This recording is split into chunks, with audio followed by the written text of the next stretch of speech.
Serverless, virtualization, hypervisor, virtual machines, 4 key pillars of every cloud technology. Everything about them and much more coming up in this video. Hello and welcome back to the Tech Blackboard. Today in this video, besides understanding those 4 key pillars of cloud technology, we are also going to understand CapEX, which is Capital Expenditure, OpEX, which is Operating Expenditure, On-Demand, Pay-as-you-go, Consumption-based, Container, Kubernetes and Cloud Native. This is going to be a fully loaded episode. A lot of learning is coming up, so please stay tuned.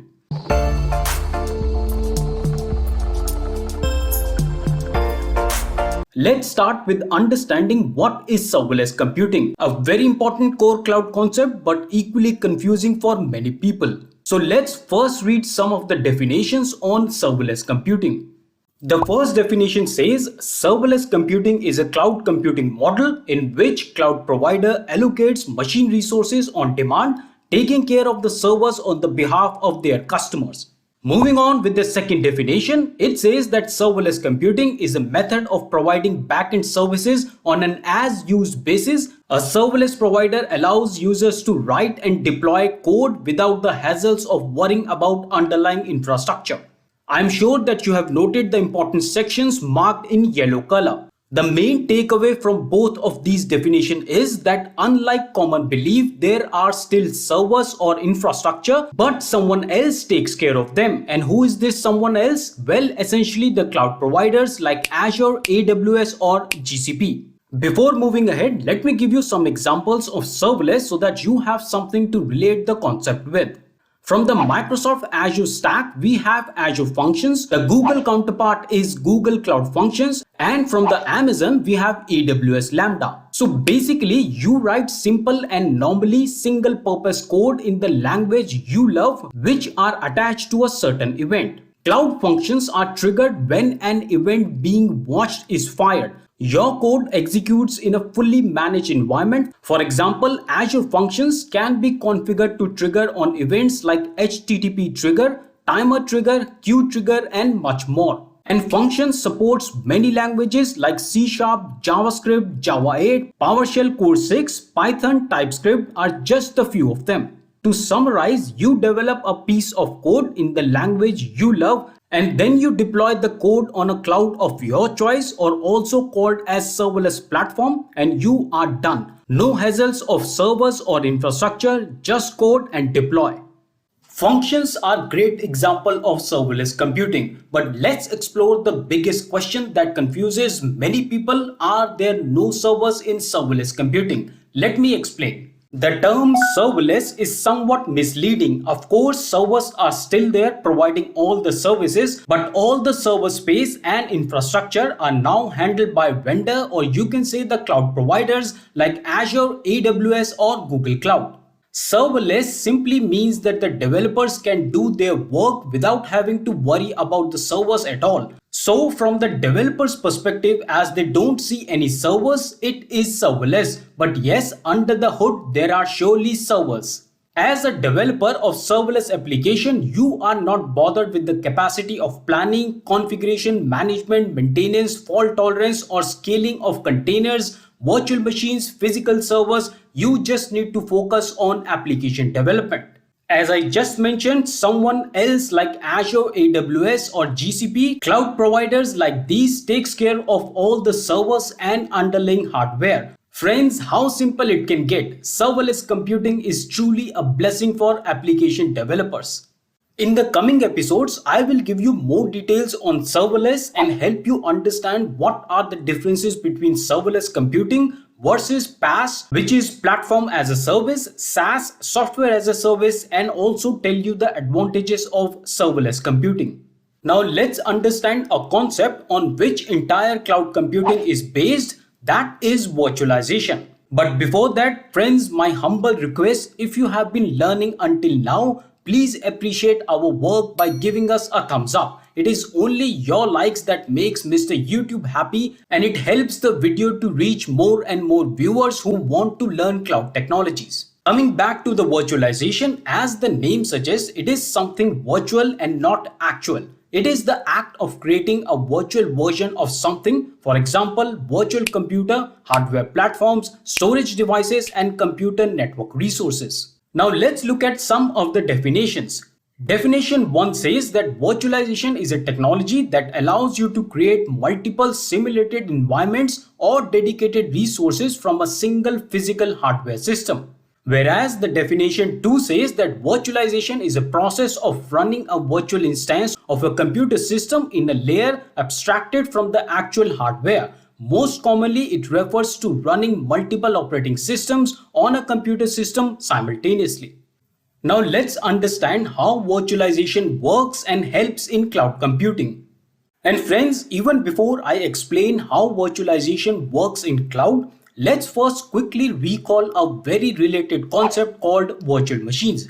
Now, virtual machines are machines that simulate a physical computer in a software form. A virtual machine is the emulated equivalent of a computer system. Coming back to the virtualization, virtualization relies on software to simulate hardware functionality and create a virtual computing system. This enables IT organizations to run more than one virtual system and multiple operating systems and applications on a single server.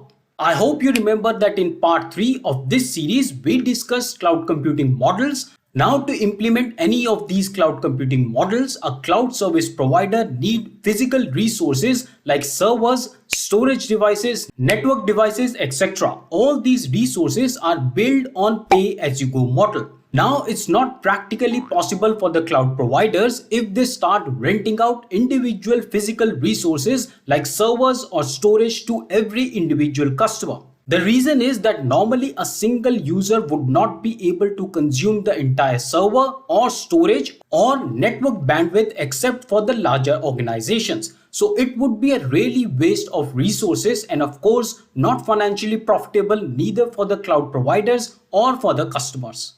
And this is where virtualization kicks in. It enables efficient utilization of hardware resources and distributes small pieces of hardware to individual users while still maintaining silos for each user.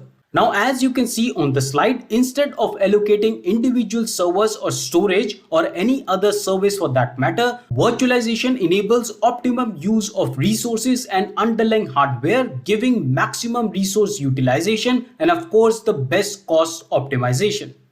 Now let's look at some of the different types of virtualization and understand the benefit of the same.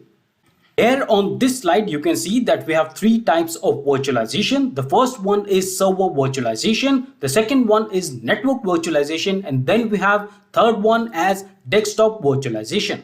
Now let's look at the benefits of virtualization. The first one is economics of scale and greater efficiency. The second one is better use of hardware resources and computing power. And the third one is better risk aversion. In case of attacks, isolate the application and virtual machines, and this gives you a protection so that your entire network or entire application, virtual machines and other applications are not damaged.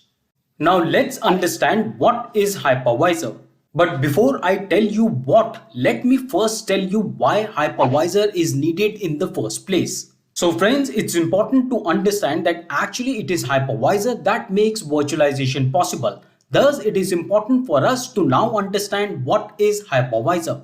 Starting with the definition, a hypervisor is a piece of software that allows physical devices to share their resources among virtual machines running on the top of that physical hardware. The hypervisor creates, run and manage virtual machines. Now, hypervisors are mainly divided into 2 classes. The first one is called type 1, which is also called bare metal.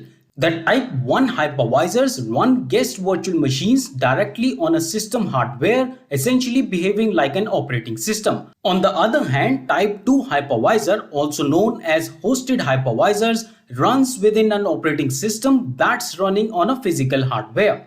Now friends, as we are concentrating more on Azure, you can read the following documentation to understand Azure Hypervisor, or also called Hyper-V. And here you can read that Azure Hypervisor system is based on Windows Hyper-V. The Hypervisor system enables the computer administrator to specify guest partitions that have separate address spaces. The link for this documentation is available in the description box. Please go ahead and read more on Azure Hypervisors. I hope the last few slides gave you a fair idea on virtualization. What is it, why it is needed, how the concept of hypervisor is connected to virtualization. Very important concepts to understand for any type of cloud, be it Azure, be it AWS, or be it Google GCP. But still, in case there is any confusion, any question in your mind which is not answered, let me know in the comment section below or message me on Facebook or Instagram. You can also email us. All the information on how to connect with us is given in the description box. Now let's talk about CapEx or capital expenditure and OpEx, which is operating expenditure, and understand the differences between them. Now here on this slide, I have tried to compare both capital expenditure and operating expenditure side by side. So let's start with definitions. Capital expenditure is spending of money on physical infrastructure upfront and then deducting these expenses from your tax bill over the time.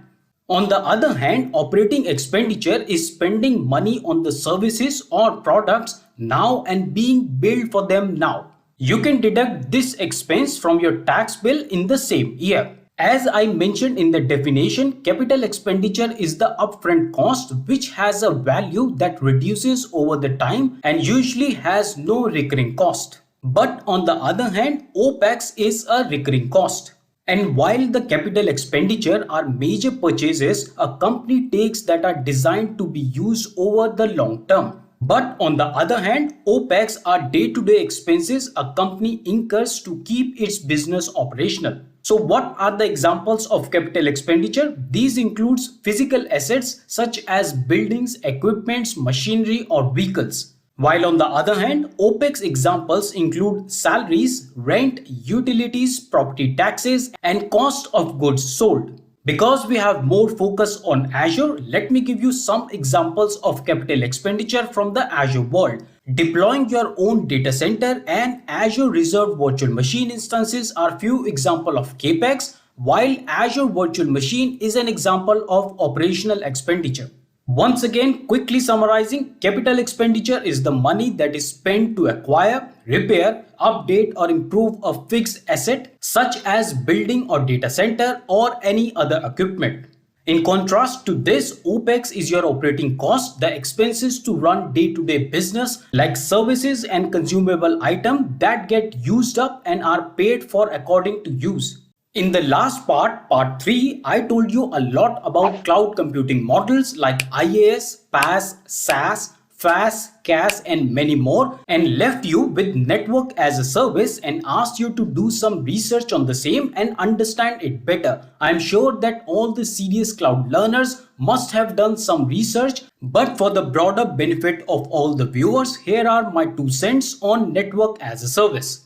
So network as a service is a cloud service model in which customers rent networking services from cloud providers. Network as a service allows customers to operate their own networks without maintaining their own networking infrastructure. NAS is a software-based networking and can replace hardware-centric VPNs, load balancer, firewall appliances, and multi-protocol label switching, also known as MPLS connections. Users can scale up and down as demand changes, rapidly deploy services, and eliminate hardware costs.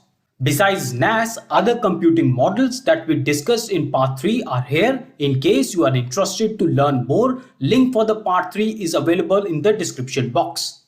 Now let's understand few more important cloud terms. The first one is on-demand. By definition, on-demand computing is a cloud computing model where computing resources are assigned on as needed and when needed basis. And then we have very important cloud term which is pay-as-you-go. So pay-as-you-go cloud computing is a payment method for cloud computing that charges based on usage. The practice is similar to that of utility bills, using only resources that are needed. For example, your mobile bill, electricity bill, Netflix, all are example of pay-as-you-go pricing model.